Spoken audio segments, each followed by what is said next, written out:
Welcome to 21 Questions, the vlog that poses 21 questions to real estate professionals from all around the spectrum. My name is Alex Brosey. I am a property manager with Windermere JMW Group out of Seattle. I'm really excited to have my guest today. Her and I actually used to be cohorts, selling hard money back in the day. She's done tons of transactions, works with tons of clients, and she's a great resource for people who really want to stay in the game, learn, build, and continue to grow as investors. Lisa, welcome to 21 Questions. Thanks for coming on board. Thanks for having me. Absolutely. Well, let's kick things off here. Let people know, who are you, what do you do, why do you do what you do, and how long have you been in the industry? Absolutely. My name is Lisa Say. I'm a loan officer for Rain City Capital. I've been in the industry, real estate industry, since late 2005, early 2006. But I've been a loan officer for Rain City Capital since the beginning, January 1st of 2000. And so how many people do you have that work on your team or that you partner with? Absolutely. Great question. So on my team, there is multiple different LOs in the office. I work by myself in an independent LO for Rain City Capital, but my team is massive between processing, underwriting, things of that nature. So I have a big team behind me who's pretty amazing. Nice. So you guys are fully equipped with the underwriter to write the deal, the processors to make sure that the title coordination is all going the way it's supposed to. You basically have... everybody's in-house. So that's the beauty. Of course, awesome. Pre-COVID, we were all in one room, like one big office building, my underwriting, my staff, my LOs. We work awesome together. So we always bounce things off and how to make things a win-win for all our borrowers. Awesome. So I know that there are a lot of different ways that hard money can help investors. Yeah. Do you personally have like a specialty that you try to kind of reach out to clients about? And if you do, what is the kind of the benefit of focusing in that niche?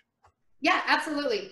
That's a great question because our borrowers are right off the gate, like never done one before and just doing it for themselves, or people that have like hundreds underneath their belt. And each individual borrower has their own special, unique niche in that field.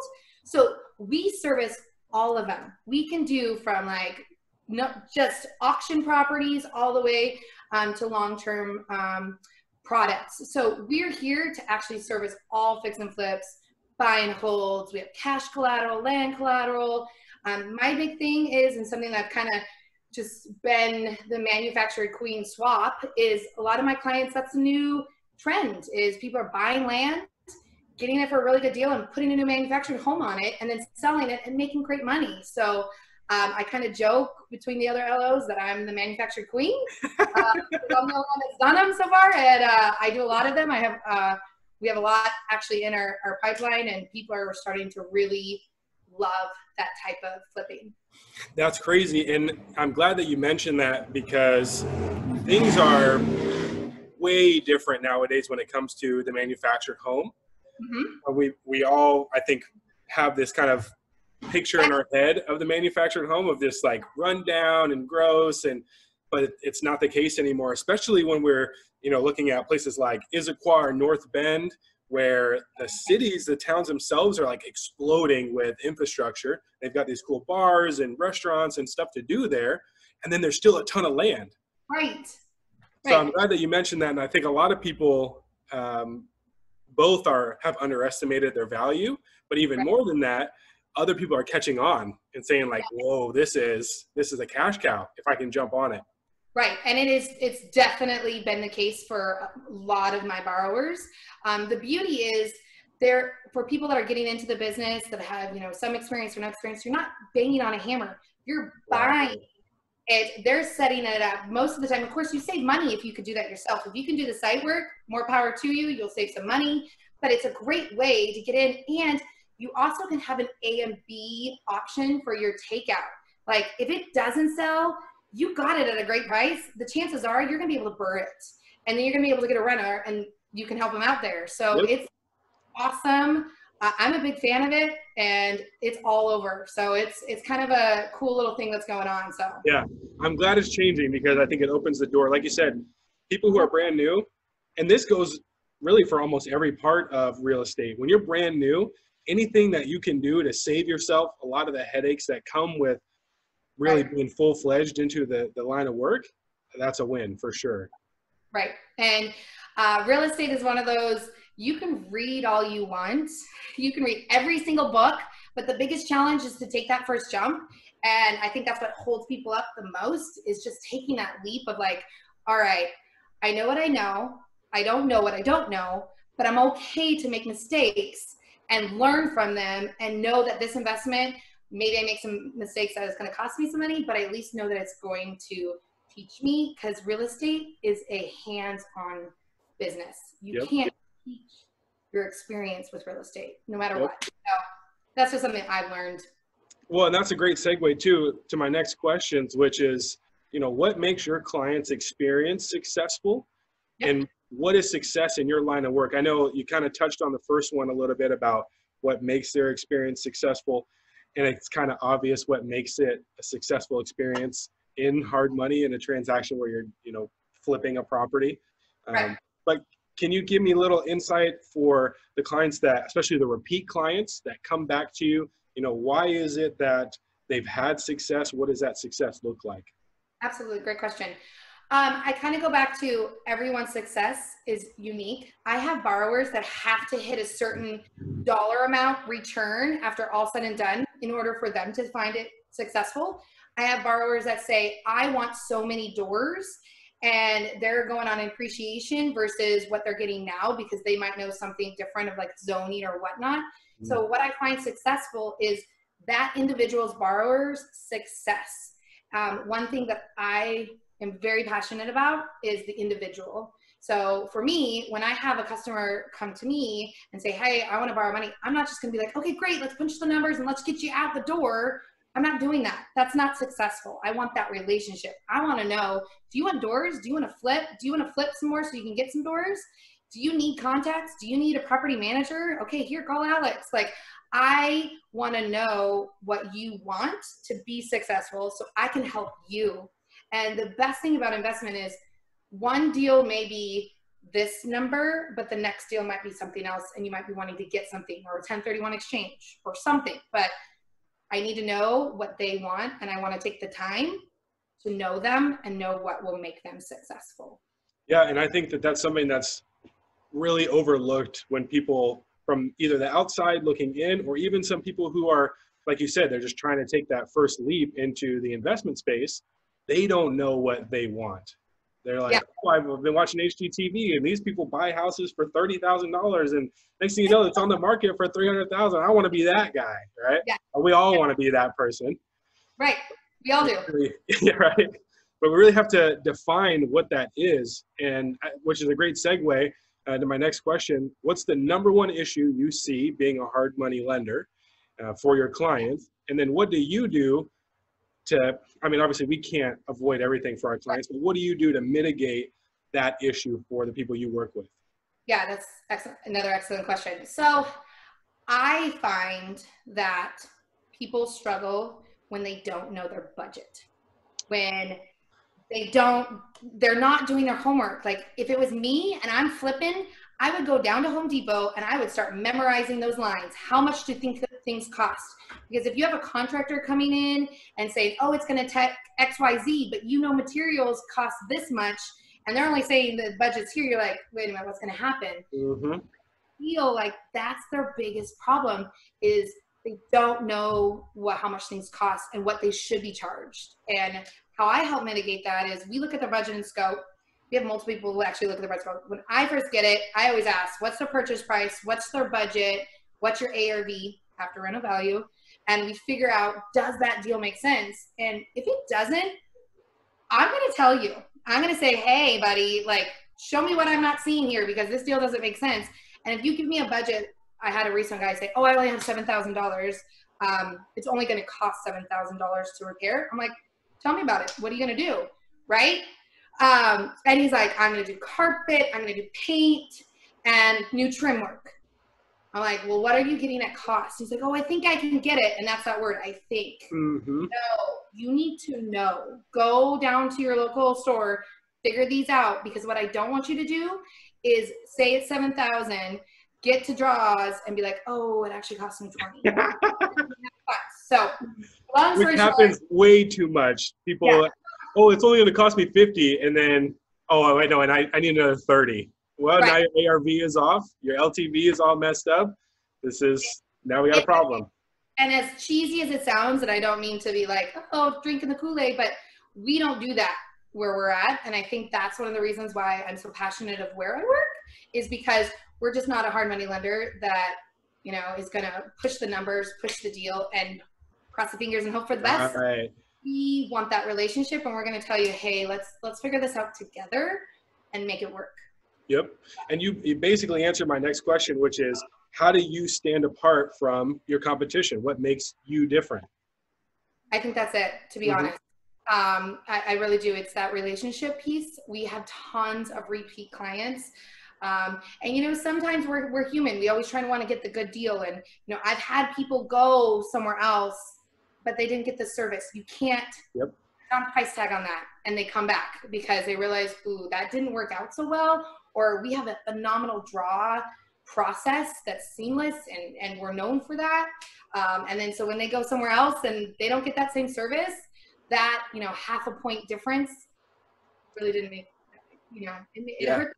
So I mean, it's the same conversation that I have with my clients when, you know, someone says, well, you charge this for management, but I can go over here and I can get it for, you know, like you said, 2% cheaper. Right. That's great. You can go do that, go experience that. Make sure you save my number because you will be calling me. Yes. Yeah. I have saved more than they probably want me to admit. I have clients that will call me the day before it's supposed to close and say, Lisa, bail me out. And guess what we do? We bail them out because that's what we do. We can close extremely fast or we can close longer. But, you know, it takes some time, a business lesson. Figure that out.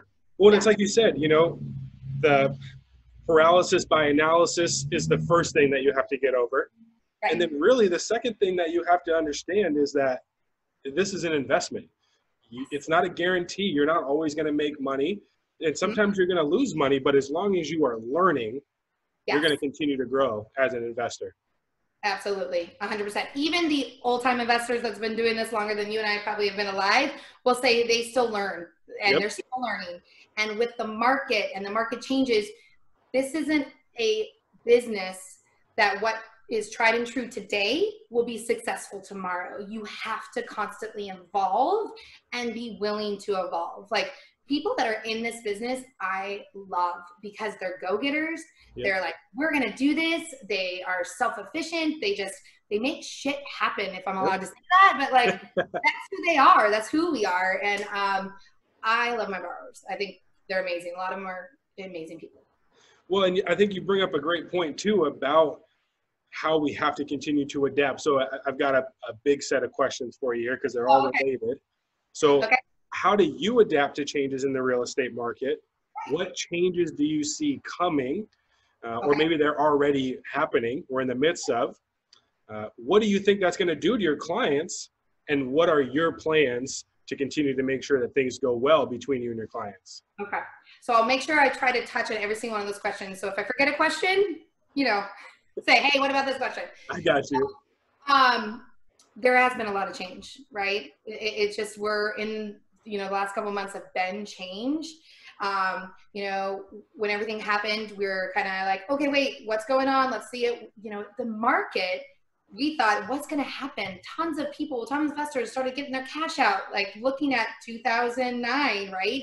I was doing real estate at that time. Like, those people, I had rental properties at that time. We all kind of felt that, right? And then we're looking now and the market's on fire. Like, things are still flying off the shelf and there's still a supply and demand. Like, our wholesalers are still not getting, and I say ours, I mean, because they're my borrowers and I just call them mine. So I just want to make sure they're very clear. I love my people and I just, you know, say they're mine, but Rain City doesn't have wholesalers. So just to be clear.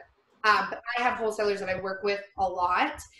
They're having a hard time finding some deals because it's just so thin right now. So we have to adapt. We have to adapt of how are you getting the deals? What are you doing? That's one of the reasons why manufactured homes are kind of on the rise, because people want to get out of that.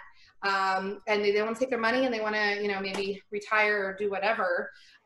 So adapting is adapting of how you get the deals, what you're willing to spend.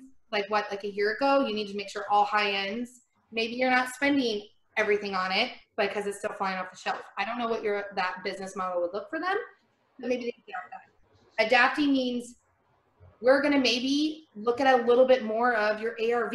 Like, do you have comps to really support that? Because we're not going to guarantee that it's going to be the same next month. So that is adapting. But then we also look at, I hate to go back to it, but that relationship piece. We have people that are tried and true that we know, they know what they're doing. And if they say they're going to be this, we're going to evaluate it, but we're also going to trust and understand what they're doing too. So it's just kind of one of those, we constantly have to be on our game. And so does the borrower, and so does the wholesaler, so does everybody else. And just realize that this is different time and we're all in it together, and we don't have a playbook. I don't know what next month's going to look like. I don't have a crystal ball. I'm like constantly shaking the trees of like the people that have been around longer than I have. And they're all like, this is a new playbook. Uh-huh.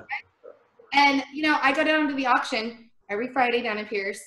It's been stopped, so I haven't gone. But theory is we're going to see a mass surge, then nothing, and then a surge again. Will that happen? I don't know. So did I answer all those? Yeah, that was great. You touched on all of them, and I think I'm going to alter my next question a little bit because of all the changes that have been happening.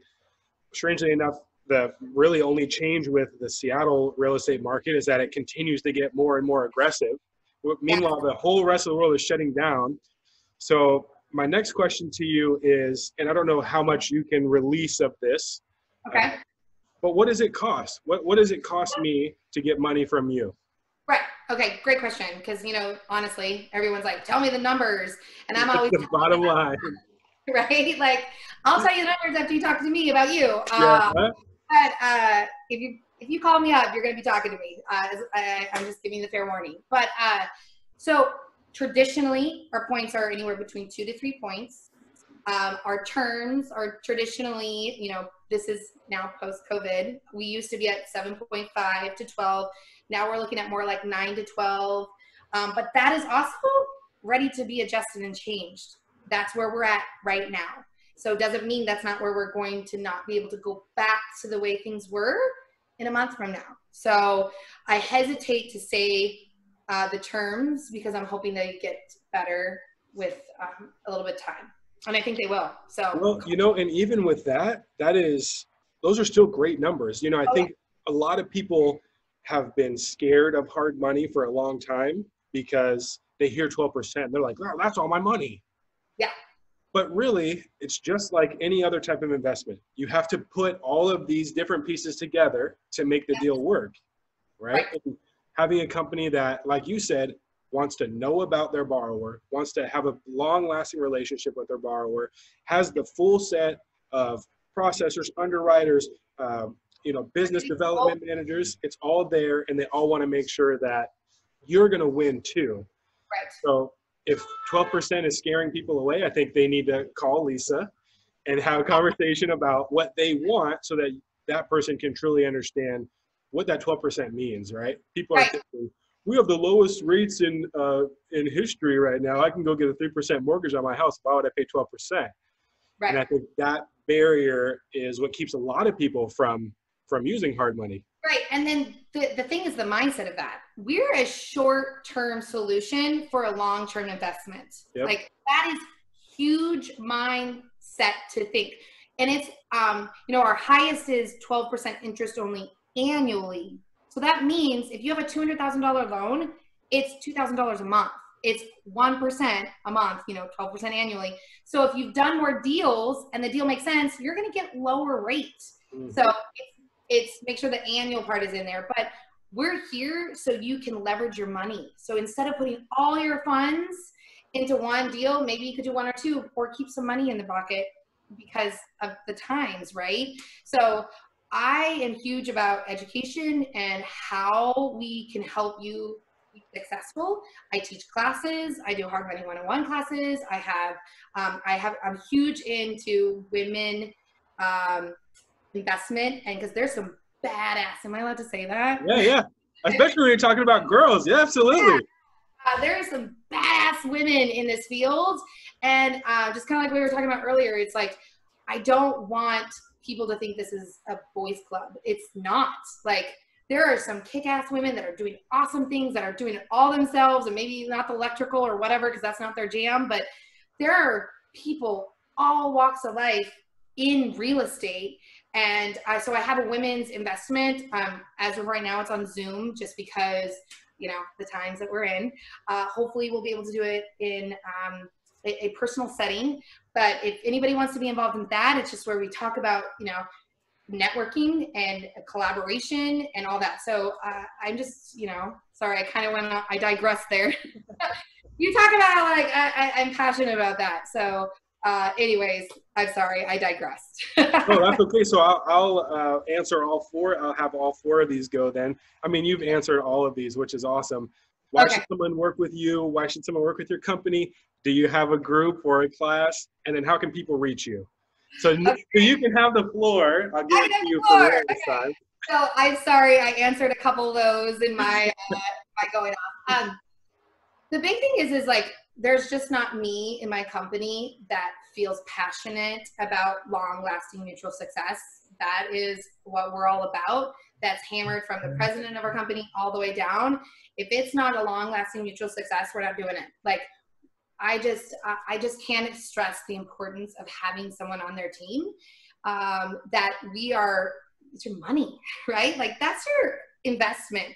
And do you want to go with somebody that doesn't really care, or is like, I'll give you 9%, you saved it. But at the end of the day, when COVID happens, we were there for our people. Like, we took care of them, and we're gonna take care of them. And, you know, as you know, we have our foundations where we help to take care of the community around us. And I just feel like from the ground all the way like down is every single people care about our borrowers, and we all know them, and we just really want them to success. So that's the reason why I believe you should go with me or my company on that.